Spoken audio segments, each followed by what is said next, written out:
Hello everyone, this is Aprajita from eVidyarthi.in and let's continue the topics from your chapter number 4 agriculture from your book Geography। तो चलिए भाई topic पे जल्दी से आ जाते हैं। हमारा टॉपिक है एग्रीकल्चरल डेवलपमेंट। एग्रीकल्चर जैसे हर किसी में इंडस्ट्रियल डेवलपमेंट हो रही है, इकोनॉमिक डेवलपमेंट हो रही है, वैसे एग्रीकल्चर में भी एक तरीके की डेवलपमेंट उन्नति चाहिए होती है। ठीक है, तो चलिए बात करते हैं कैसे करके उसमें उन्नति और लाई जा सकती है। वैसे तो बहुत ही है बट हम लोग डिस्कस कर लेते हैं फिर भी।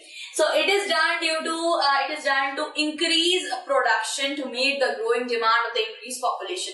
ऑब्वियसली डेवलपमेंट इसलिए होती है क्योंकि भाई इंक्रीजिंग पॉपुलेशन आजकल बढ़ी जा रही है, पॉपुलेशन बहुत ज्यादा बढ़ रही है, उनकी डिमांड भी बहुत ज्यादा बढ़ रही है, खाने के भाई मुंह भी ज्यादा बढ़ जा रहे हैं, तो ऑब्वियसली क्रॉप्स भी तो बढ़ेंगे, क्रॉप्स को भी तो ज्यादा अमाउंट में पैदा करना पड़ेगा।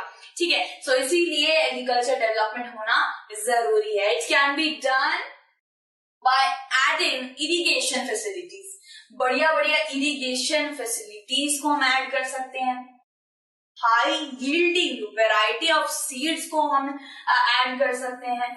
क्रॉप एरिया को हम बढ़ा सकते हैं। अब भाई ऑब्वियसली लोग बढ़ रहे हैं तो क्रॉप एरिया को भी तो बढ़ाना पड़ेगा, वेजिटेशन भी बढ़ानी पड़ेगी, प्लांटेशन बढ़ानी पड़ेगी, हर चीज बढ़ानी पड़ेगी, इंडस्ट्रियलाइजेशन हल्का कम करना पड़ेगा। लेकिन एग्रीकल्चर सबसे पहली प्रायोरिटी होनी चाहिए हर किसी गवर्नमेंट के लिए, क्योंकि भाई खाने के बजाय कोई नहीं रह सकता। इंडस्ट्री में तो क्या है, कपड़े वपड़े बनते हैं, बहुत सी अलग चीजें, उसके बगैर भी रह सकता है इंसान, एक कपड़ा पहन के भी रह सकता है, लेकिन खाने के बगैर, उसके बगैर भाई कोई नहीं रह सकता। सो इसमें बिल्कुल भी भाई क्या नहीं हो सकती, इसमें बिल्कुल भी किसी भी तरीके की चूक नहीं रहनी चाहिए। ठीक है, तो आप कैसे करके डेवलपमेंट कर सकते हैं? ऑब्वियसली बढ़िया बढ़िया टेक्नोलॉजी लाइए, हाई यील्डिंग वेराइटी लाइए ऑफ सीड्स, बढ़िया फर्टाइल सॉइल रखिए अपना। Agriculture is exercise everywhere. ऐसी एक कंट्री नहीं है जो एग्रीकल्चर एक्सरसाइज नहीं करती। सिंगापुर है लेकिन वो भी एग्रीकल्चरल प्रोडक्ट्स दूसरी कंट्री से तो लेती है ना। सो एग्रीकल्चर हर कंट्री एक्सरसाइज करती है और सबको थोड़ा बहुत डेवलपमेंट लाना चाहिए अपने एग्रीकल्चर प्रैक्टिसेस में। ठीक है, हर जगह होती है लेकिन सबका डिफरेंटली है। यहाँ पे आप देखिए, यहाँ पे पिक्चर है, किसी बाहर की कंट्री की पिक्चर है। यहाँ पे क्या हो रहा है, पे ड्रोन से भाई बारिश हो रही है, किसकी? फर्टिलाइजर की। फर्टिलाइजर एक तरीके का केमिकल ही तो होता है, और वो जब लोग मुंह में कपड़ा रख के करते हैं तो उससे वो सुरक्षित नहीं रहते हैं फर्टिलाइजर से।